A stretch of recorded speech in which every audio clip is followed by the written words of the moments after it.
Hi friends! Today I will be telling you a story about Tommy and his scary encounter with, let's say, himself. Tommy had just moved into a new apartment with his parents. The building was old, with long hallways and creaky floors. Their new home was on the 5th floor, and Tommy had his own room for the first time, which made him happy. He liked his room. It had a big window that let in lots of light, and he could see the whole city from there. But there was something about the apartment that bothered Tommy. At the end of the hallway, past all the other doors, there was one door that looked different. It was gray and dusty, with a rusty handle that looked like it hadn't been touched in years. The door didn't seem to belong in the hallway at all. The first time Tommy noticed it, he asked his mom, "What's behind that door?" His mom shrugged. "I don't know, Tommy. It's probably just a storage room. Don't worry about it. We don't need anything from there." Tommy nodded, but something about that door made him feel uneasy. Every time he walked by it, he felt a chill run down his spine, like cold air was leaking from the cracks around the frame. He didn't know why, but the door seemed wrong. Days passed, and Tommy tried to forget about the strange door. He spent his time playing in his room, reading his favorite books, and helping his parents unpack all their things. But no matter how much he tried to distract himself, he couldn't stop thinking about that door at the end of the hall. At night, it was worse. When Tommy lay in bed, he could almost feel the door watching him. Sometimes he thought he heard soft creaks coming from the hallway, like someone was walking slowly toward his room. But when he listened closely, the noises would stop, and everything would be silent again. One night, Tommy had enough. He had to know what was behind that door. Maybe it was just an empty room, and his imagination was making it scarier than it really was. So, late that night, when his parents were asleep, Tommy quietly got out of bed. He tiptoed down the hallway, his bare feet making no sound on the wooden floor. The hallway was dark, lit only by the moonlight coming through a small window. When he reached the gray door, he stood there for a moment, hesitating. The air around the door was colder than the rest of the apartment. Taking a deep breath, Tommy reached out and touched the handle. It was colder than ice. He shivered but slowly turned the handle. The door creaked as it opened, revealing a small, dark room. The air inside smelled old and dusty, like no one had been in there for a long time. Tommy peeked inside, but it was too dark to see much. All he could make out were some old furniture shapes, maybe a chair and a table in the corner. He was about to close the door and go back to his room when he heard something, a faint whisper. "Tommy!" Tommy froze. His heart started to race. "Who's there?" he whispered, his voice shaky. No one answered. Tommy stepped back, quickly closed the door, and ran back to his room as fast as he could. He jumped into bed, pulling the covers up to his chin.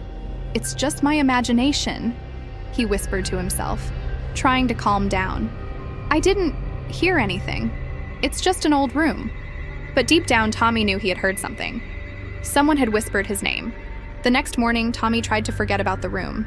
He told himself that it was just a creepy old storage room and nothing more. He didn't want to tell his parents because they might think he was being silly. But as the day went on, he kept thinking about the whisper. How did it know his name? That night, Tommy couldn't sleep. He lay in bed, staring at the ceiling, thinking about the door. The whisper echoed in his mind, and he couldn't shake the feeling that something was calling him. Finally, he made up his mind. He would go back to the room. Maybe there was something inside he hadn't seen. Maybe it wasn't as scary as he thought. So once again, Tommy tiptoed down the dark hallway, his heart pounding in his chest. When he reached the gray door, he stood there for a moment, feeling the cold air seep out from the cracks. He didn't want to open it, but something inside him urged him forward.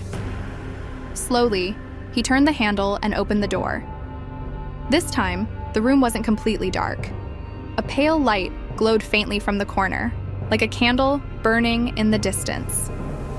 Tommy stepped inside, and the door creaked shut behind him. He shivered as the cold air wrapped around him. In the dim light, he could see more of the room now.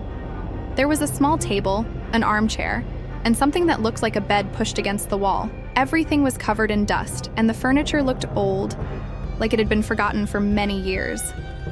But then, Tommy noticed something else. Standing near the bed was a figure.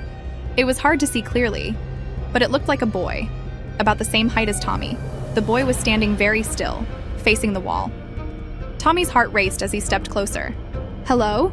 Tommy whispered, his voice trembling. "Who are you?" The figure didn't move.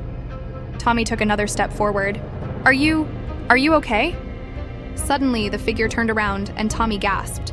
The boy looked exactly like him. Same clothes, same hair, same face. But there was something wrong with his eyes. They were too dark, like deep, empty holes. Tommy's mouth went dry. Who are you?"